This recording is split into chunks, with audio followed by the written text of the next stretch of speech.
Lyon demain, le quart d'heure lyonnais, toute l'actualité chaque matin. Parce que Lyon demain se dessine aujourd'hui, voici l'essentiel de l'actualité. En ce vendredi, nous sommes le 16 juillet. 16 juillet, c'est la journée nationale en mémoire des victimes et en hommage aux Justes de France. En tout cas, Jean Castex sera aujourd'hui à la Maison d'Isieux dans le département de l'Ain. Comme la plupart des pays du monde, ceux du Maghreb font face à la recrudescence des cas de coronavirus ces dernières semaines, causés notamment par le variant Delta. Le Conseil des mosquées du Rhône organise 2 jours de collecte aujourd'hui et vendredi prochain avec pour objectif de financer une centaine d'appareils médicaux pour le pays. En France, sur les 7 derniers jours, les cas de contamination ont doublé, s'élevant à près de 38 700, soit le double de la semaine précédente. Nous reviendrons sur ces chiffres dans le courant de cette édition.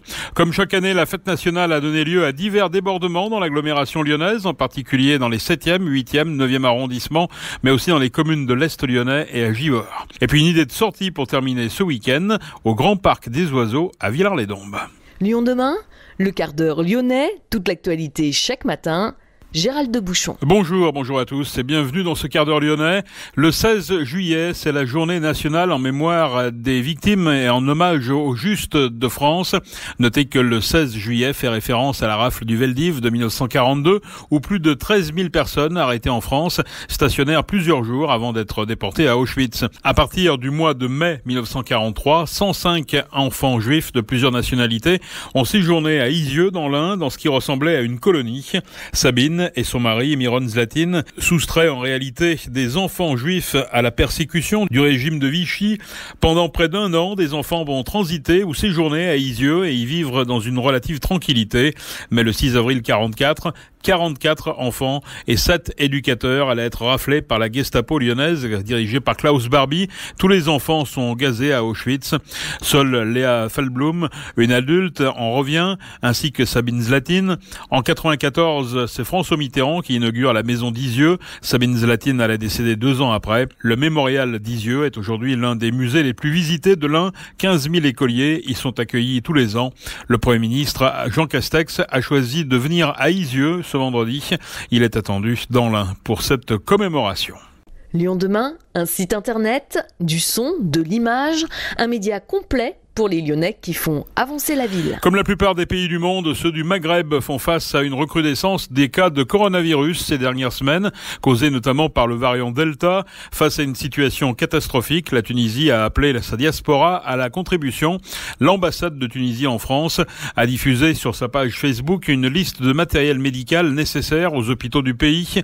Sur cette liste, des masques, des gants ou encore des pousse-seringues automatiques. Les hôpitaux du pays connaissent depuis 2 semaines un important afflux de patients. Sur les réseaux sociaux, des images circulent montrant des patients à même le sol dans des hôpitaux débordés. Les hôpitaux de campagne mis en place ces derniers mois ne suffisent plus. Les Tunisiens sont à nouveau confinés dans 6 gouvernorats, dont celui de Tunis, et les déplacements entre régions sont interdits. Les chiffres de contamination sont remontés au niveau de ceux de mars 2020. Les mosquées du Rhône appellent aux dons pour aider les hôpitaux en Tunisie. Le Conseil des mosquées du Rhône va organiser en effet 2 jours de collecte ce vendredi et vendredi prochain avec pour objectif de financer une centaine d'appareils médicaux. En France, sur les 7 derniers jours, les cas de contamination ont doublé, s'élevant à près de 38 700, soit le double de la semaine précédente. Le variant Delta, très contagieux, est responsable de la quasi-totalité de ces nouveaux cas en France aujourd'hui. La maladie a fait 16 morts en 24 heures. Dès le 21 juillet prochain, le pass sanitaire sera exigé à l'entrée des cinémas français, conformément à ce qu'a déclaré Emmanuel Macron lundi. C'est la première étape de la généralisation de ce pass sanitaire. Le 21 juillet, dans les lieux de loisirs et de culture. Le 1er août, dans les bars, restaurants et transports longue distance, comme les trains, avions ou cars. Mais cette mise en place sous 8 jours est jugée trop courte par la Fédération nationale des cinémas français. La FCNF estime qu'il y a rupture d'égalité avec les bars et restaurants et demande à minima le report de la mesure pour l'aligner sur le 1er août. Comme chaque année, la fête nationale a donné lieu à divers débordements dans l'agglomération lyonnaise, en particulier dans les 7e, 8e et 9e arrondissements de Lyon, mais aussi dans des communes de l'Est lyonnais et à Givors. Selon le préfet du Rhône, on ne note pas d'augmentation des actes de délinquance par rapport aux années précédentes. On dénombre une centaine de voitures brûlées dans le Rhône et 19 gardes à vue. Dans le secteur de gendarmerie, 9 véhicules ont brûlé sur le parking de Chronopost à Corba, dont 8 par propagation. À Bron, c'est un bus qui a été incendié. Lyon demain, découverte. Une idée de sortie pour terminer ce quart d'heure lyonnais, c'est la grande nouveauté du parc des oiseaux à Villars-les-Dombes, la serre aux papillons. 300 papillons tropicaux visibles de très près puisque les visiteurs peuvent entrer directement dans cette serre. Le parc des oiseaux a pu rouvrir ses portes en mai dernier et les visiteurs sont au rendez-vous, comme nous l'explique Emmanuel Visantin, le directeur du parc. La tendance, elle est plutôt très très bonne. Voilà, on a doublé notre fréquentation par rapport à la même période l'année dernière où on sentait que le public avait plutôt beaucoup d'appréhension. Cette année, d'emblée, dès l'ouverture le 19 mai, voilà, une grosse fréquentation, des gens encore très rigoureux sur le respect des mesures barrières, mais globalement une fréquentation qui est sur les bases d'une année normale, sans Covid. Quelle a été l'incidence de cette crise pendant un peu plus d'un an ? L'incidence, voilà, il y a le pour et le contre. On n'aurait tort de jamais profiter d'une crise, mais il y a eu des très bonnes choses, c'est-à-dire la capacité à s'adapter, à innover un peu, parce que c'est un formidable accélérateur de mouvement et de transition, des crises comme celle-ci.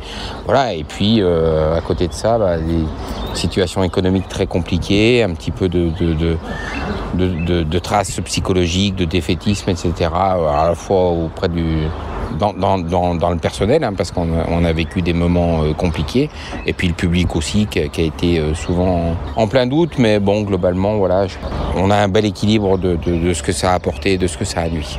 Vous avez appris à cuisiner local, notamment ?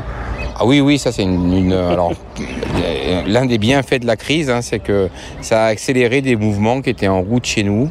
On avait au Parc des Oiseaux la volonté de beaucoup plus utiliser et valoriser les produits du terroir.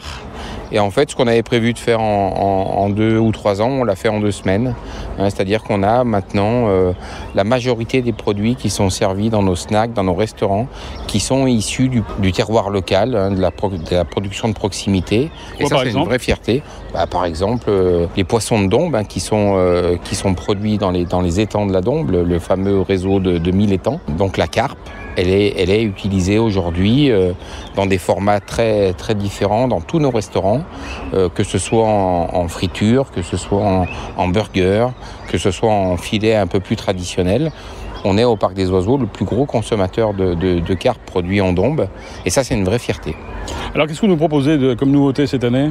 Alors cette année, c'est un petit peu exceptionnel, il n'y aura pas une nouveauté, il y en aura 2, puisqu'on a reporté une nouveauté qu'on avait prévu d'ouvrir donc en 2020, qui s'appelle Mission 2070, qui est un projet un petit peu décalé, un site très innovant où il n'y a pas d'oiseaux.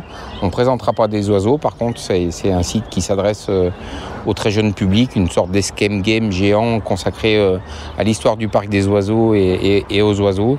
Donc un site très pédagogique dans lequel on va transporter les enfants dans une fiction. On va les amener en 2070, tous les oiseaux ont disparu et les enfants vont venir à la recherche des dernières souches qu'on peut encore trouver dans les vestiges du parc. Donc c'est quelque chose sur lequel on travaille depuis 1 an qui va beaucoup surprendre. Tout en se replongeant dans l'histoire du parc ornithologique, c'est comme ça qu'on disait ? Oui, à la fois dans l'histoire du parc et puis surtout dans les missions et dans les valeurs qui sont les nôtres. Depuis 50 ans, le Parc des Oiseaux a fêté ses 50 ans l'année dernière. Les parcs animaliers aujourd'hui, c'est des sites qui sont non pas contestés, mais qui ont besoin de prouver un petit peu leur légitimité, leur raison d'être. Et ça, c'est un site de sensibilisation, de pédagogie, d'explication sur ce qu'est notre quotidien et quelles sont nos valeurs. L'autre nouveauté, c'est aussi inattendu, ce sont un espace pour les papillons. On a l'impression de dire pourquoi les papillons ici au Parc des Oiseaux. Pourquoi les papillons ? Alors, plusieurs raisons pourquoi les papillons. D'une part, c'est parce que c'est un projet qui nous tenait à cœur depuis quelques années. On avait ça en tête. On le pensait un petit peu complexe. Donc on savait que les papillons, c'était un site potentiellement très attractif. Et donc la crise du Covid qu'on a traversée l'année dernière nous a poussé peut-être à accélérer un petit peu la réalisation de ce projet-là. Et puis les papillons, les oiseaux, c'est un peu des destins croisés. Ils vivent dans les mêmes écosystèmes. Ils sont fragilisés parce que l'un mange l'autre dans la nature. Ils ont cette capacité tous les deux à voler. Donc voilà, et puis c'est un site qu'on a imaginé l'année dernière en plein confinement en disant il faudra qu'on soit fort à la relance. Donc la relance, c'est celle du printemps 2021 et on sait que c'est un thème, un sujet qui est très attractif.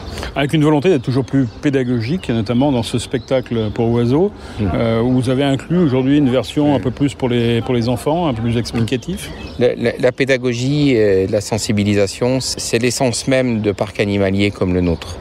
Nous on est spécialisés oiseaux, les zoos sont un peu plus généralistes, mais ce qu'on peut apporter aujourd'hui à nos publics, et c'est deux choses. D'une part, le bonheur de traverser la quiétude, la zénitude, de passer une journée en pleine nature pour ceux notamment qui sont contraints aux conditions urbaines.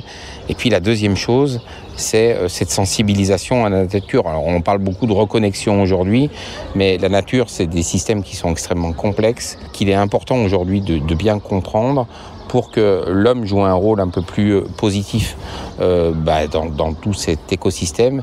Et des parcs animaliers comme les nôtres, c'est aujourd'hui notre principale vocation. On le sent dans les commentaires de la personne qui présente le spectacle, constamment cette connexion avec la nature, notamment au niveau du public enfant. Oui, alors on le fait beaucoup au spectacle parce qu'on a cette certitude que c'est en générant de l'émotion qu'on arrive le mieux à sensibiliser les personnes. Donc, spectacle d'oiseaux, on voit voler des oiseaux qui sont originaires d'Amérique du Sud, qui sont en nombre, qui sont extrêmement beaux. Et c'est à ce moment-là que le public est le plus attentif et peut-être le plus réceptif à des messages de sensibilisation à la fragilité de l'environnement. Et c'est pour ça que c'est peut-être au spectacle qu'on le fait le plus. Emmanuel Visantin, le directeur du Parc des Oiseaux à Villars-les-Dombes. Merci d'avoir suivi ce quart d'heure lyonnais. On se retrouve lundi prochain pour une nouvelle édition. En attendant, restez prudents.